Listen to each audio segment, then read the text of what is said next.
Maintenant, c'est mon immense plaisir d'inviter notre facilitateur pour la discussion, le Dr. Keith Adamson, d'allumer sa caméra, se joindre à nous. Le Dr. Adamson est le professeur adjoint de la Faculté du travail social à l'Université de Toronto et de 20 ans d'expérience de gestion dans des rôles de leadership professionnel et clinique et de l'expertise dans la gouvernance clinique avec plusieurs organismes de soins de santé en Ontario. Il était ancienne présidente de Toronto Health, le réseau de Toronto, la pratique interdisciplinaire. Il a travaillé dans un centre de santé à Toronto et était ancien président de cet organisme-ci, l'Association des travailleurs sociaux de l'Ontario de 2014 à 2018, où il a fait beaucoup de contributions pour avancer le métier avec l'inclusion des travailleurs sociaux dans le règlement relié à la psychothérapie. Il veut donner des approches innovatrices et de nouveaux rôles pour les travailleurs sociaux. On ne pourrait pas avoir un meilleur facilitateur pour nos discussions aujourd'hui. Cela étant dit, je vous passe la parole. Merci beaucoup. Je suis de retour. J'étais président. Ils m'ont mis au pâturage, mais je suis de retour et ça me fait tellement plaisir d'être ici. Je suis tellement excité de vous parler de quel sera l'avenir du travail social en Ontario. Tracer la voie ensemble.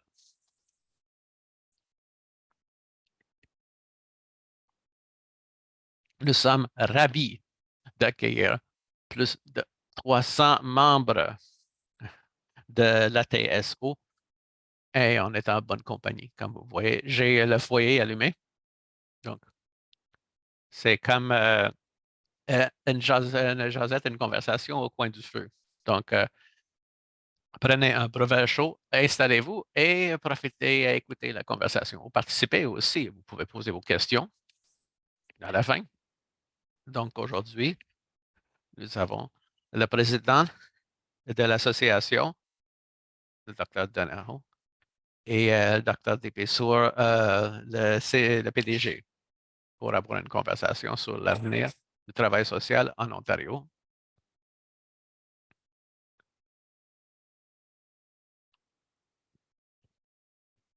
Ça nous permet de tracer cette voie ensemble.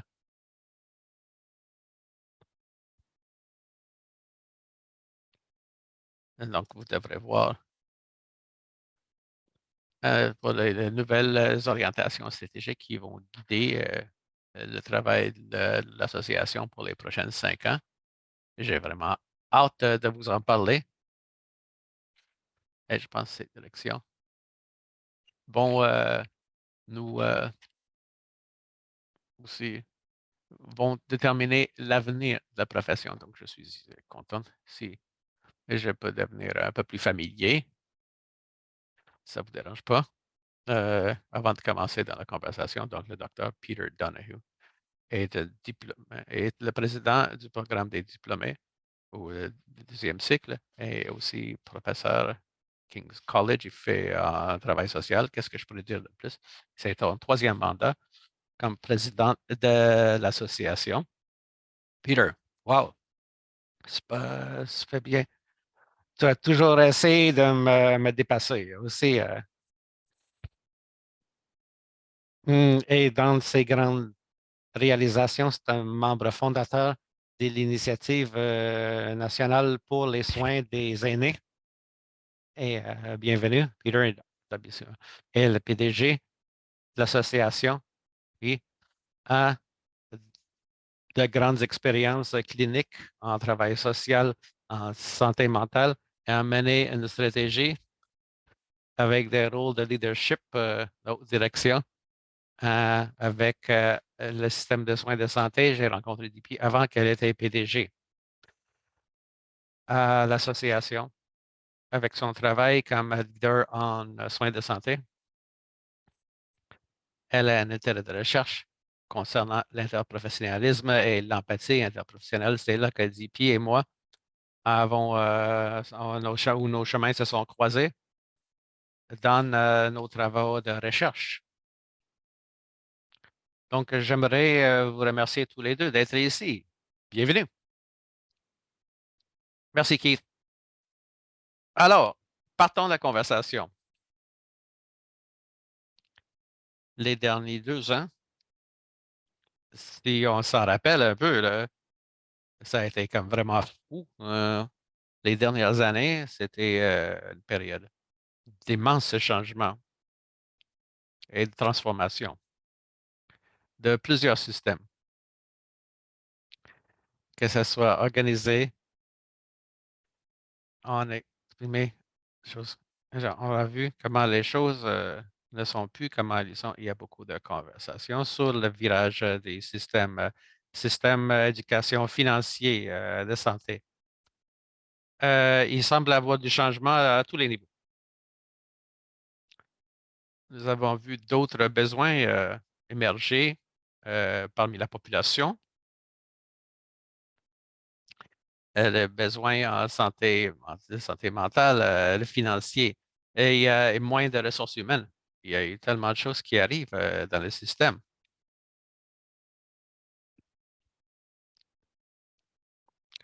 Et ce changement, cette transformation a vraiment causé, et plusieurs autres personnes, pour penser à qui nous sommes, ce que nous voulons devenir et comment on veut apparaître, comment on veut se présenter comme individu, comment on veut se présenter comme travailleurs sociaux, comme parmi nos amis, les membres de nos familles aussi. Donc, à post-pandémie, on a vu des virages dans le paysage, dans la profession, pour aborder d'autres enjeux. Il y a d'autres occasions. Il y a plus d'occasions. Donc, je suis extrêmement excité par ce plan parce que ça nous donne une carte de route et un guide pour les prochains 5 ans pour montrer comment l'association pourrait aborder les transformations qui ont lieu dans le système. Donc, je pense que la conversation aujourd'hui sera primordiale. Donc, étant donné l'impact de la pandémie sur notre vie professionnelle et notre vie personnelle, je vais commencer avec une question très personnelle. Comment allez-vous?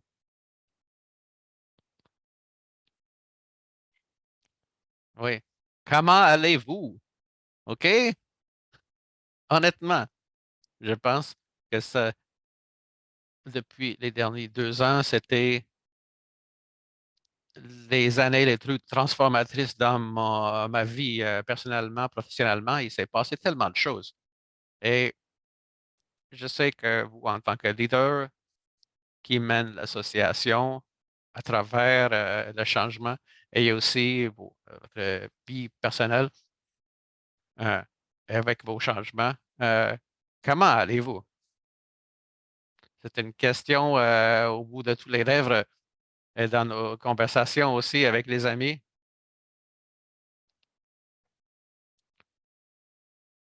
C'est comme un tremblement de terre et les après-coups. Je veux dire, j'étais très euh, chanceux que ma partenaire et moi, on a travaillé dans des domaines, on a pu continuer à travailler pendant la pandémie. Il y a beaucoup de gens qui ont eu, ouais, il y a des gens qui ont eu de la difficulté, ils n'ont pas pu aller travailler. Il y a beaucoup de nos étudiants qui parlent, ça a eu de la difficulté à suivre aussi avec les changements qui ont eu lieu. Et surtout au début, ça a été exposé, l'impact que ça a eu sur les aînés, ceux qui vivent dans des établissements de soins à longue durée. Je l'ai vécu avec mes collègues et mes amis, et j'ai trouvé qu'on commençait à comprendre ou à sortir de la pandémie. Après, c'était arrivé avec les taux d'intérêt et l'inflation qui montent. Donc, quand les gens commencent à s'en sortir, je commence à voir d'autres facteurs concurrentiels avec le COVID en arrière-plan. Donc, c'est comme l'histoire sans fin maintenant. Et je sais que ça a beaucoup coûté.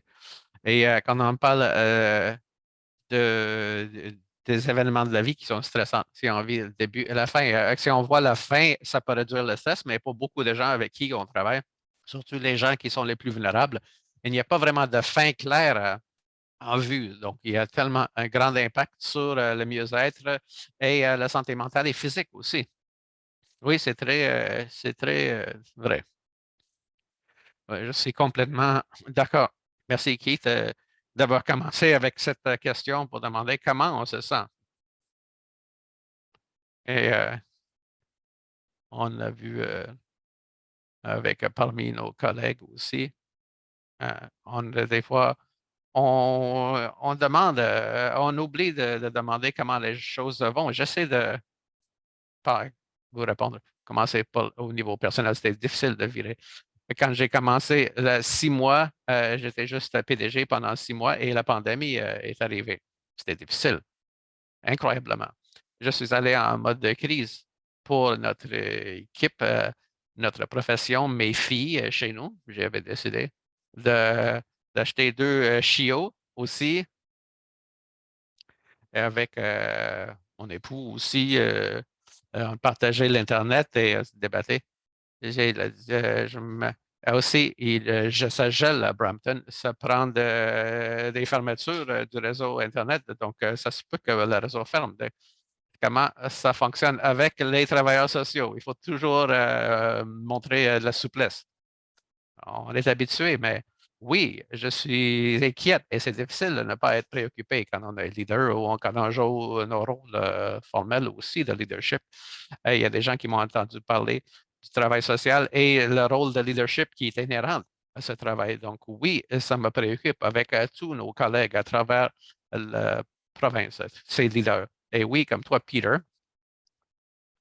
je suis inquiète face à 2023 pour ce que ça va apporter pour les familles avec lesquelles on travaille. On a vu un impact disproportionné, non seulement sur nos proches, mais sur les clients, les patients et les communautés où nous travaillons, où nous vivons aussi. C'était très préoccupant pour nous. Nous avons vu des Ontariens qui ont besoin de soutien mental, soutien aux dépendances aussi, plus que jamais. On a vu beaucoup d'enjeux euh, préexistants aussi qui sont juste amplifiés. Il y a plus de 40 des Ontariens qui ont dit qu'ils avaient besoin de soutien en santé mentale et qu'il y a eu un impact de longue durée négatif. Donc, je commence 2023 préoccupé, mais je peux vous dire que je suis tellement fier de notre profession. On a relevé le défi. Et cela étant dit, je me lève à tous les jours, je suis excité de représenter ce rôle formidable. Et même si je suis un peu inquiète, je suis assez excité de savoir comment on va faire le virage en 2023. Oui, individuellement, personnellement, ça a été difficile pour tout le monde. Et quand on parle de comment ça a été difficile, juste généralement pour les Ontariens, vous avez mentionné euh, l'inflation, le coût de la vie, le prix de la nourriture, ça monte tellement. Et c'est devenu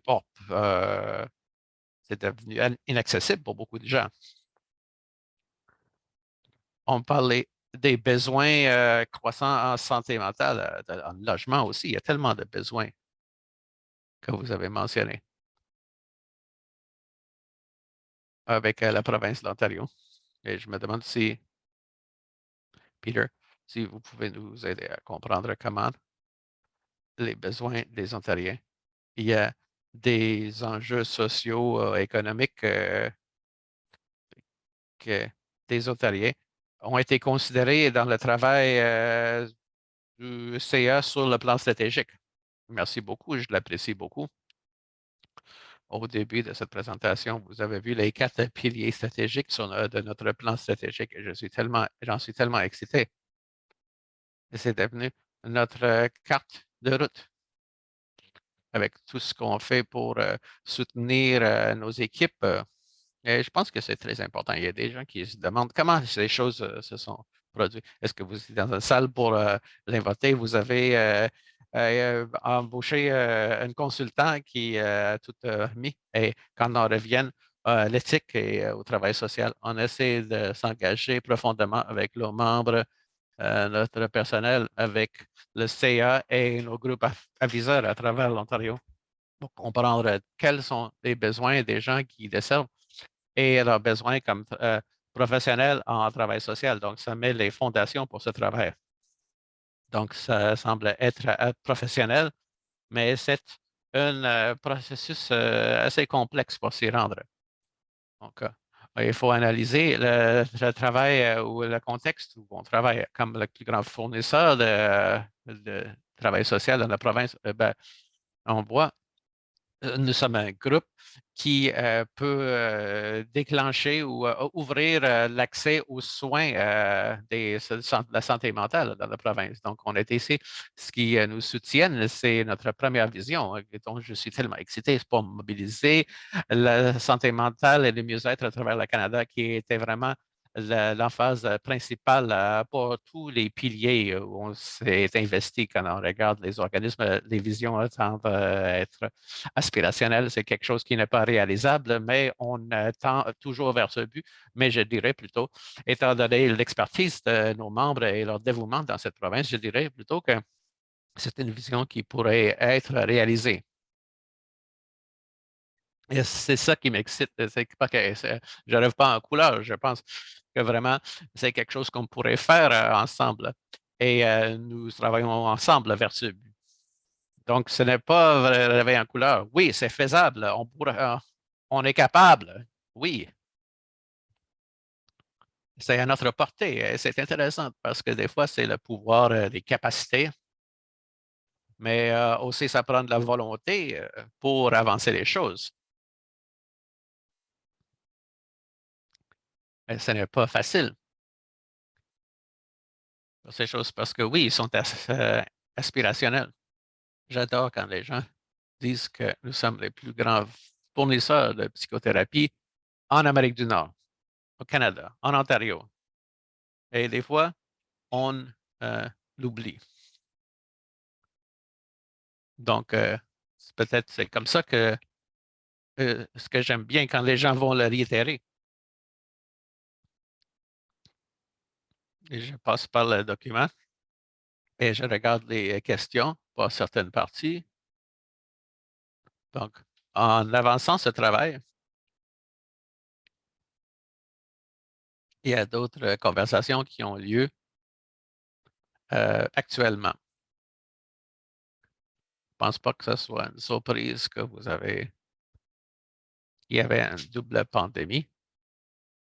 Un, c'était l'élément médical de la pandémie. Il y avait l'autre partie autour de la justice raciale, l'injustice sociale. Il y avait beaucoup de conversations qui étaient nées de la pandémie. Et je vois dans le plan, quand on mène l'intégration et l'équité, c'est vraiment à l'avant-plan. Ce n'est pas facile à faire. Et quand on parler d'équité, c'est une chose noble, mais à quel point c'est facile pour les gens de s'engager dans des conversations significatives, des conversations sur nos différences, même dans l'association. À quel point que c'est important d'une façon on pourrait euh, naviguer en considérant nos différences. En même temps, on peut respecter les gens qu'on considère comme nos collègues dans l'association ainsi qu'à l'extérieur. Donc, je me demande si il y a des gens, il y a- après, comment est-ce que l'association aurait pu intégrer l'équité dans ce travail? Et je le demande parce qu'on le fait euh, dans les cercles universitaires et ce n'est pas facile. C'est pas du travail facile. Oui, c'est pas facile, c'est épuisant et mentalement, physiquement aussi, mais c'est très valorisant. Quand on porte ces deux tensions, c'est difficile, mais soyons réels. Le, le travail d'équité et d'intégration a commencé au moment que j'ai mis pied dans l'association. On va le nommer, je suis une femme racialisée. Je suis une femme de l'Asie du Sud, l'origine de l'Asie du Sud, qui est arrivée dans cette association pour aborder le thème de l'intégration, de l'équité, avec l'amour et l'empathie. On commençait. Et oui, ils ont vraiment fait le travail. Ils ont vraiment fait ce qu'ils ont dit aussi. Et oui, on voulait le faire différemment. On est des travailleurs sociaux. On ne fait pas les choses de la même façon tout le temps. On est des travailleurs sociaux, on engage entre nous.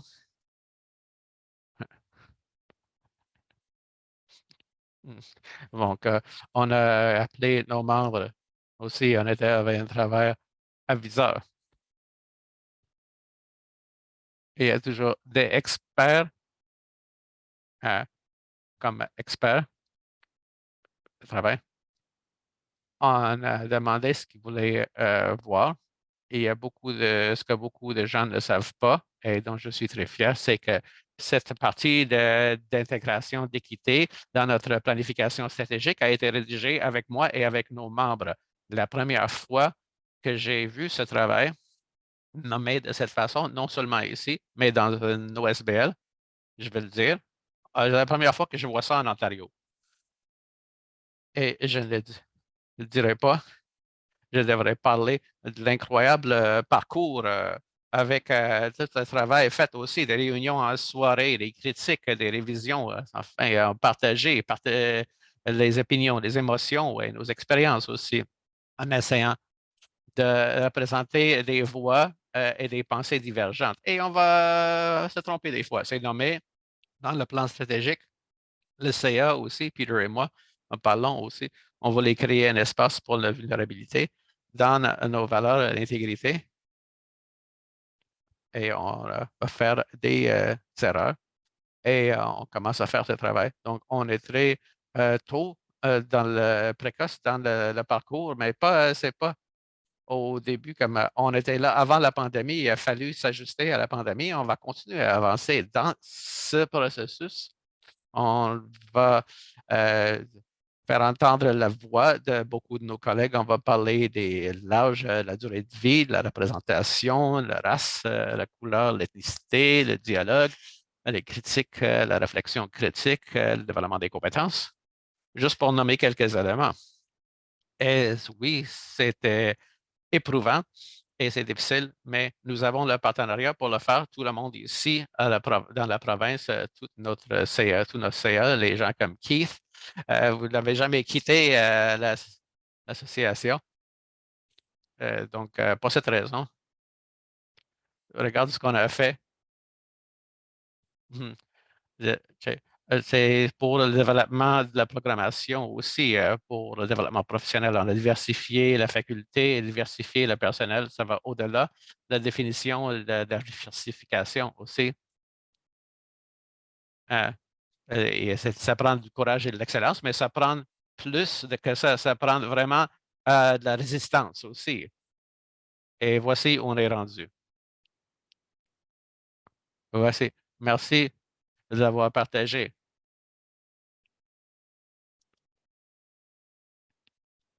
avec le monde à commencer les conversations. Une microagression peut avoir lieu.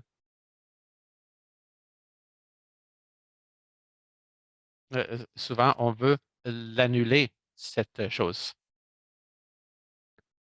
Donc, pour cette raison, des fois, pour ces raisons, on ne répond pas, mais c'est important pour nous de garder cette tension, mais aussi de devoir négocier par une conversation critique. Et il faut mesurer l'impact sur les deux parties et d'essayer de voir, de négocier où on se rend à partir d'ici, comment on partage cet espace.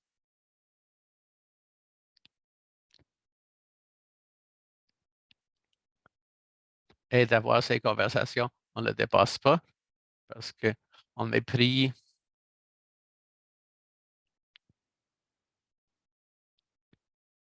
ça, ça- souvent, c'est une conversation qui doit avoir lieu. Ce n'est pas facile, invariablement, quand je parle. des gens qui font du travail d'équité, ils disent que ce travail va faire en sorte que les gens se sentent mal à l'aise, les gens vont se frustrer, ils vont être fâchés, mais ce n'est pas du travail facile.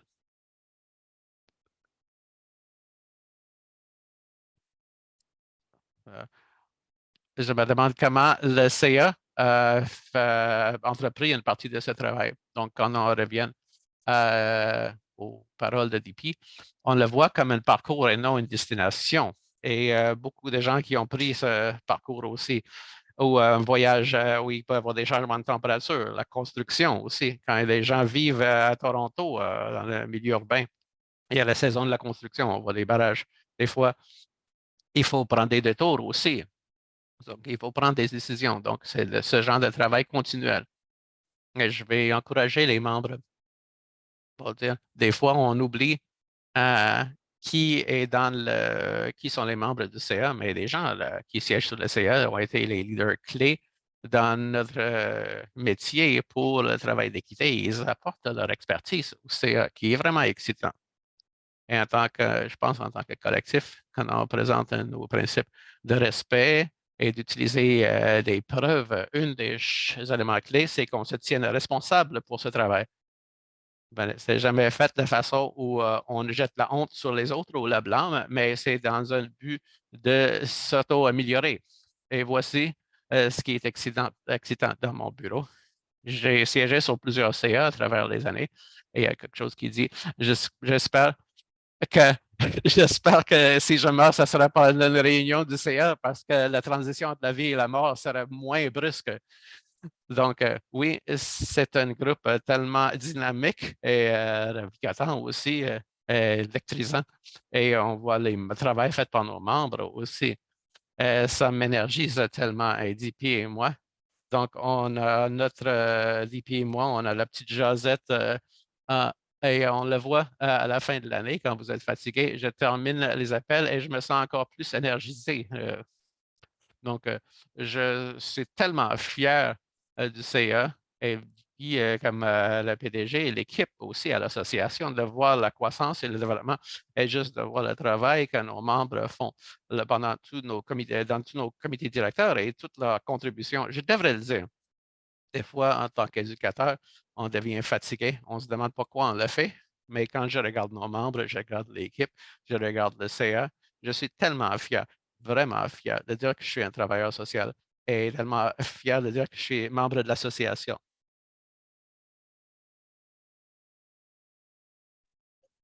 Merci. Oui, le travail se passe, c'est de façon écologique. Vous voulez que ça se passe à partir du leadership jusqu'à l'organisation et en dehors aussi avec les partenaires dans la communauté. Je veux rappeler aux gens de soumettre les questions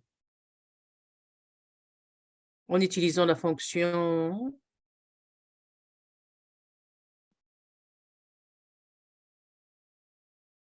Je voulais aussi, comme on continue de regarder le plan stratégique, vous,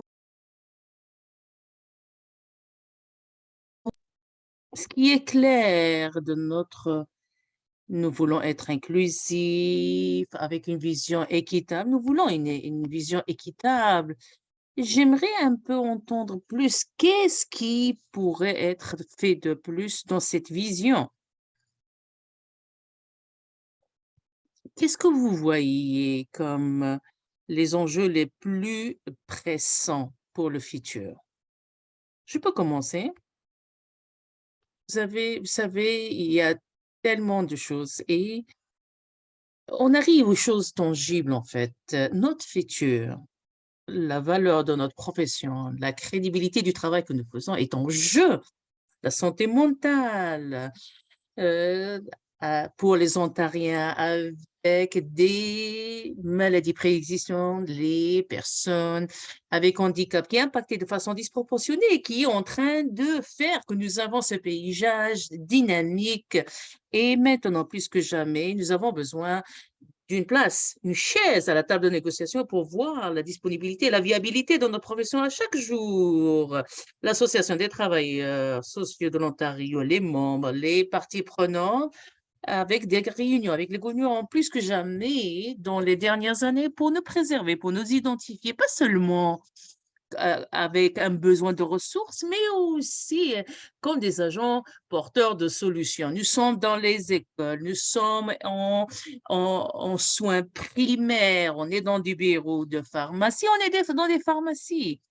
On est dans les écoles, dans l'académie, on est dans les abris, dans les crises, on travaille avec la police, on travaille avec les informateurs du gouvernement qui font le travail en politique. Nous sommes partout. Alors, quand on parle de gouvernement, on parle très souvent qu'on est partout et que nous faisons partie de la réponse, de ce qui est devant nous. Et on voit ça, bien sûr, avec les soins de longue durée et le stress sur les, les, les travailleurs des soins de santé, la valeur ajoutée qu'on amène pour la profession, c'est vraiment des enjeux pressants. Et la deuxième des choses que j'aimerais dire, c'est que pour Peter, peut-être Peter, vous voulez ajouter ce que vous voyez, ce qui est pressant aussi, c'est le besoin qu'il faut être bien réfléchi et d'être stratégique avec de l'empathie et avec une réflexion clinique de ce que nous faisons pour l'avenir. Mais ça va exiger des données, ce que nous pouvons faire en tant que profession avec ces analyses et qui peut se passer avec des recherches en académie, mais en travaillant aussi avec les travailleurs, les leaders des lignes frontales du travail social pour nous garder informés sur tous les besoins de la communauté, tout notre travail de dépenses, les politiques, le travail avec le gouvernement devrait être enraciné dans la bonne donnée, des expériences, du vécu de nos communautés. Après, on peut souligner les meilleures preuves, le travail informé, les décisions éclairées. Je vais m'arrêter là parce que je veux voir ce que Peter peut ajouter. Je pense que ça, c'est une des choses dont je suis le plus fière. Comme travailleurs sociaux, le paysage continue de changer, le savoir, les complexités des enjeux auxquels les clients font face, qui sont en train de l'apprentissage de toute une vie, l'éducation. Et on peut tous apprécier la demande en augmentation avec des budgets qui rétrécissent, avec l'argent dont on a besoin pour le développement continu. Si vous êtes un travailleur social inscrit, accrédité, l'employeur va vous dire, ah, il n'y a pas beaucoup d'argent, on va vous donner un peu d'argent, mais on n'a pas le temps pour vous donner. Donc, je pense qu'on parle de la valeur ajoutée en tant que moment. C'est un changement et on l'a fait très rapidement au niveau de la pandémie, c'est de fournir d'éducation en ligne avec des opportunités d'apprentissage continu pour nos membres. Et j'entends ça de nos membres qui disent, oh, c'est une valeur ajoutée que ça a été vraiment quelque chose qui a été accessible, pas de coût, un coût moindre, avec des sujets pertinents. Ça a de la valeur qui nous aide à donner de la valeur. Ça continue de nous donner de l'énergie. Ça, c'est une des choses dont je suis le plus fière de ce que nous avons pu faire en tant qu'organisation, parce qu'au corps de tout, c'est nos membres, pourquoi on existe, pourquoi on est capable de faire ce que nous faisons, comment on peut répondre à vos besoins. Et vous dites toujours, mais qu'est-ce qui se pourrait un indicateur que vous êtes en train de réaliser vos objectifs? Certainement, quand je suis venue avec Jones, les objectifs de Jones, quand elle allait partir avec la marque de 6000 membres, et on est presque là, et je ne peux pas croire que les dernières 3 heures, au plus haut de la pandémie, nous sommes à presque 9000, presque de 6000 jusqu'à presque 9000 membres. Ça veut dire qu'on répond à un besoin dans notre profession parce que pour moi, c'est ultimement, c'est ce que nous voulons faire et qu'on est en train de réussir nos objectifs. Je suis tellement fière, je suis tellement emballée par rapport à ça. C'est extraordinaire, vraiment extraordinaire. Et oh, je peux pas prendre le message ici. Sérieux, je pars, il y a 3000 nouveaux membres qui arrivent. Ah, ok, je vais pas le prendre à titre personnel. Il y a beaucoup de choses qui se passent, évidemment. On est en train de parler d'être capable de mesurer ce que nous faisons, d'être capable de de souligner les contributions et les valeurs de ce que nous faisons avec des problèmes sociétaux. Une des choses que vous avez mentionnées, c'est la santé mentale.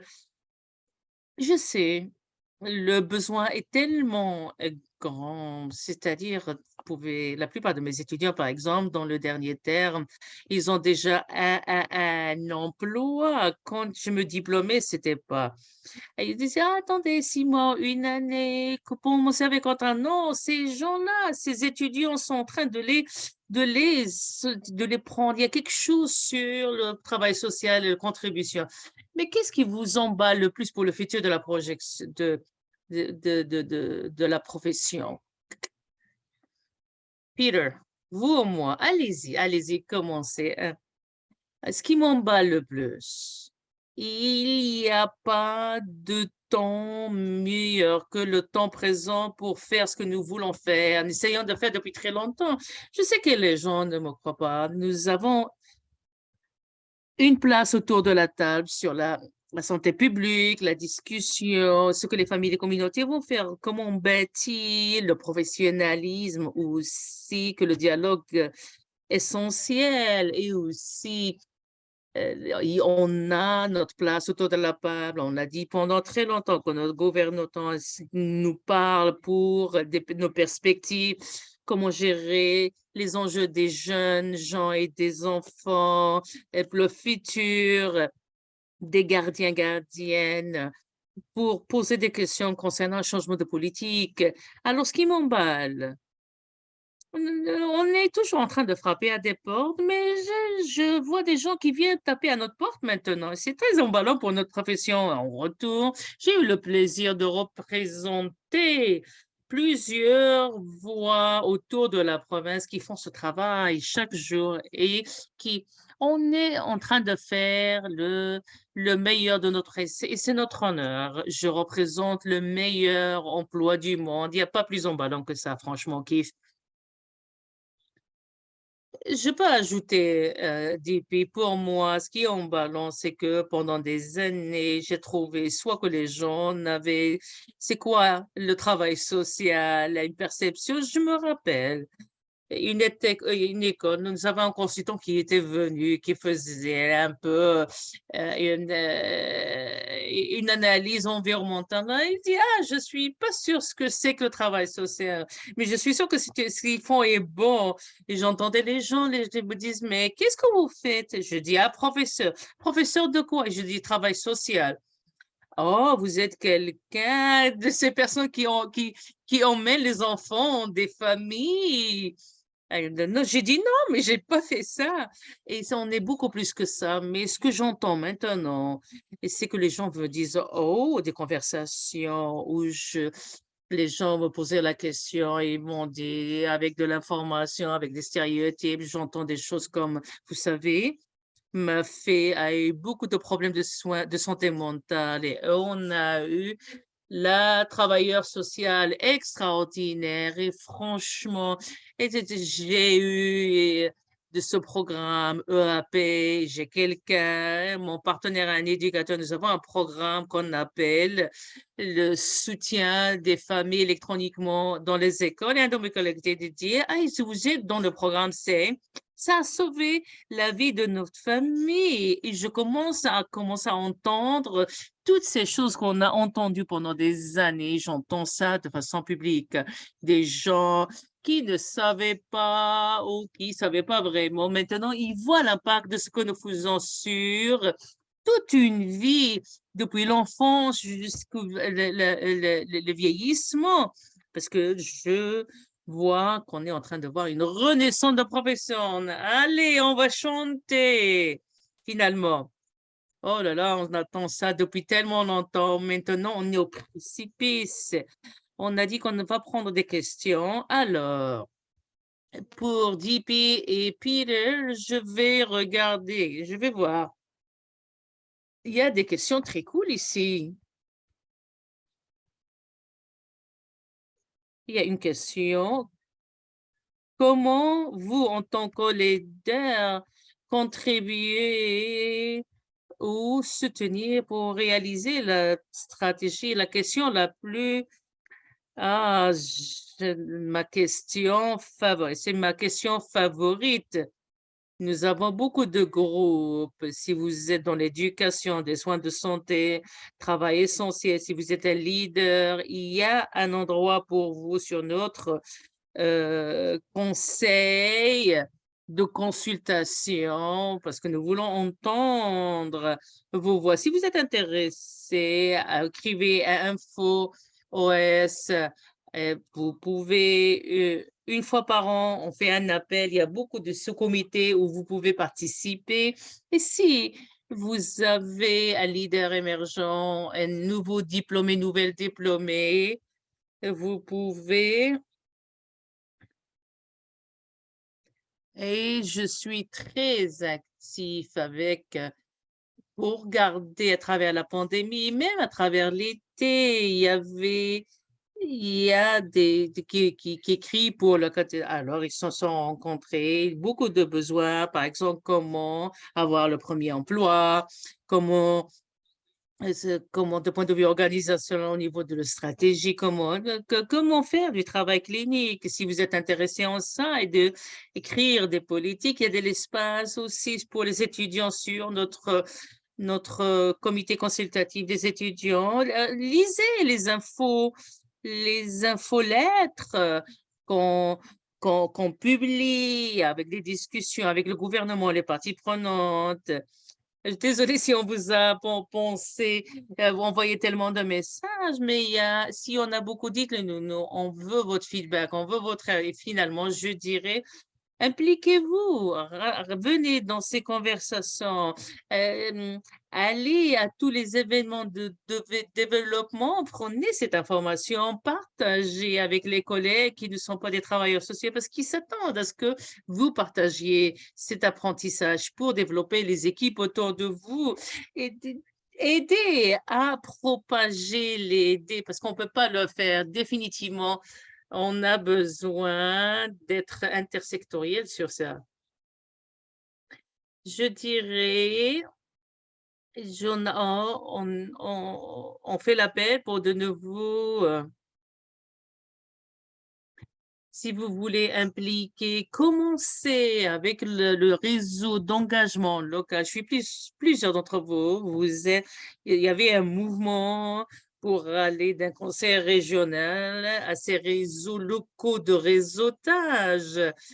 Et nous savons qu'il n'y a pas tout le monde qui était chaleureux par rapport à ça au début, mais regardez les opportunités. Est-ce que vous allez être un ambassadeur local? Vous allez prendre un rôle de leadership. Il y a plein des opportunités pour devenir. Alors, j'encourage les gens que c'est une belle façon de commencer pour avoir de l'impact immédiat sur l'organisation. Nous avons 24 réseaux à travers l'Ontario. C'est plus que tout ce que nous avons vu. Peter, oui, c'est super pour. C'est le moment de s'impliquer. Nous avons plus de questions. Il y a un commentaire, plus un commentaire. Est-ce que le thème, on peut avoir le thème de briser les barrières. Waouh, on fait du remue-ménage en direct ici. Il y a une autre question. Il y a une couple de questions concernant l'équité.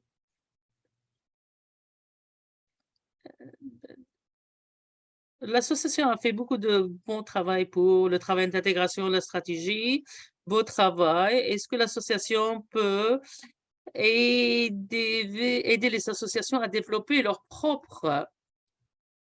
Vous savez, on a commencé de l'intérieur, ça inclut notre conseil d'administration, le personnel, moi-même, je suis pas séparée du travail. Et ça, c'est dans l'espoir d'aider à développer et de cultiver cette culture de comment on respire à travers la. Et nous voulons influencer nos membres aussi.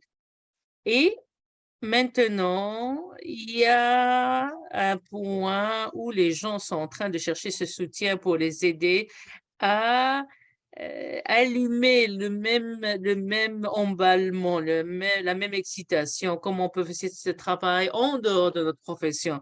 Une des choses dont je parle, du point de vue de soins de santé, les travailleurs sociaux ne travaillent pas en isolement, hein. Franchement, il y a des gens qui sont seuls, un travailleur social dans une grande organisation qui vont se propager pour d'autres collègues, pour d'autres domaines. Alors, on serait vraiment investi à bâtir une de travail pour l'équité, pour notre conseil d'administration. Donc, comment trouver, de bâtir des mesures de responsabilisation et de monter. On est dans la phase 2, je pense, et c'est un bon moment pour commencer à partager ce que nous avons fait et d'apprendre. La réponse la plus courte, oui, on va chercher à faire un partenariat avec d'autres organisations pour lui montrer comment est-ce que notre association a fait ça et comment on va continuer à faire ça, mais aussi d'influencer comment d'autres secteurs prennent la perspective de travail social. Comme éducateur, OASW a été superbe avec mon école de King, avec nos étudiants qui s'engagent avec les réseaux locaux. On a établi des réseaux pour les étudiants, les partenariats avec des ateliers combattre l'islamophobie. Et on a été capable de soutenir plusieurs de nos étudiants pour qu'ils prennent de ces webinaires, de ces ateliers, de ce que nous avons pu offrir en tant que l'équipe RTT. Je sais que nous avons des filles qui a parlé. Vous pouvez être un leader dynamique dans ce en termes de ce que vous pouvez faire et réalistique concernant certains des défis sur ce travail. Je sais qu'un certain nombre d'entre nous, du point de vue d'éducation, ont été capables d'utiliser l'expertise dans les organes avec les sections. Alors, vraiment, je suis emballée par rapport à tout ça. Oh, les questions arrivent. Je veux une question qui a à voir avec les tests de pratique et l'autre qui a à voir avec le leadership. Ça, c'est une question beaucoup plus personnelle et pour vous, DP. C'est une question juste parce qu'on parle d'équité, vous avez mentionné dans vos commentaires d'ouverture, en vertu de devenir la PDG de cette organisation, que vous avez commencé ce voyage, ce cheminement sur l'équité. Qu'est-ce qui a été l'aspect le plus définant d'être une femme racialisée dans une position de leadership? Merci, collègue, d'avoir posé la question. Des fois, j'oublie qu'il y a un aspect humain. Ça a été vraiment défiant. Je dis ça tout le temps. Je suis pas séparée du travail. Je vis, je respire, je mange, j'ai stratégie autour de l'équité, aussi comme les membres. Et je pense que le plus défiant, c'est que l'emballement et aussi de la tristesse autour de de ces enjeux concernant les pensées de l'équité pour reconnaître où est-ce que on a beaucoup de lacunes dans le savoir et de notre compréhension et dans l'empathie les uns par rapport aux autres. Alors, c'est l'empathie essentielle et ça manque dans nos et je suis exposée à ça comme femme, comme leader racialisé, comme la présidente de comité sur l'équité. Ça brise le cœur, mais je vois aussi des éclairs d'espoir parce qu'il faut passer à travers notre réflexion. Les normes de pratique incluent cet espace pour la pensée critique et nous devons faire ça les uns avec les autres, même avant d'aller dans nos communautés. Récemment, nous avions tellement de discussions difficiles l'année dernière. On s'est embarqué sur le premier effort pour créer la première stratégie anti-noire et pour d'apprendre à travers nos partenaires aussi, nos partenaires, les aînés autochtones, et l'antisémitisme qui est vraiment en augmentation pour nos personnels, nos membres. Mais ce que j'ai toujours entendu, c'est qu'il y a un espace pour changer cette culture. Je pense que le travail le plus dur, c'est de rester concentré, d'être vulnérable avec vous tous. Et c'est là où le point où j'enlève mon chapeau de PDG et d'être moi-même, 100%, à 100% moi-même. Merci, DP. Franchement, je sens, ça m'a touché, ce que vous avez dit. C'est 12h58. DP opine très rapidement parce que je veux pas. Les gens veulent savoir quelles sont votre réflexion concernant la pratique, l'entrée à la pratique. Nous avons 1 minute. Écoutez, je vais répondre rapidement. On est au courant que l'examen d'entrée arrive, on se rencontre avec le collège régulièrement, on est engagé à informer un processus juste, un processus équitable et on va rester sur ce point parce que nous voulons avoir une influence positive sur les résultats. Et je dirais la même chose comme éducateur sur le travail social.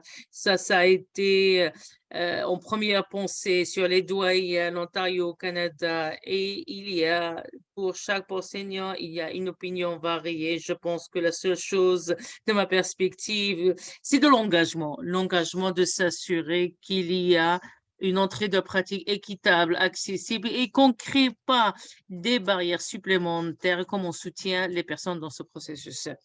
Merci. Merci. Il y a tellement plus qu'on peut dire. Alors, je veux remercier l'association de nous avoir invités dans cet espace pour avoir cette conversation très importante sur le futur du travail social. Je veux remercier DP et Peter pour leur ouverture et leur conversation avec beaucoup d'empathie. Et je veux remercier tous les organisateurs, mais je veux remercier aussi les membres, et surtout les 3000 membres qui sont venus après que je sois partie. Je veux remercier tout le monde, tous les membres. Et j'espère qu'on va continuer plus de conversations concernant le plan formellement et sur le plan informel et qu'on vous envoie dans un espace, dans un autre endroit, en personne. Voilà, prenez soin de vous et voilà, restez, gardez le beau travail. Merci. Merci tout le monde.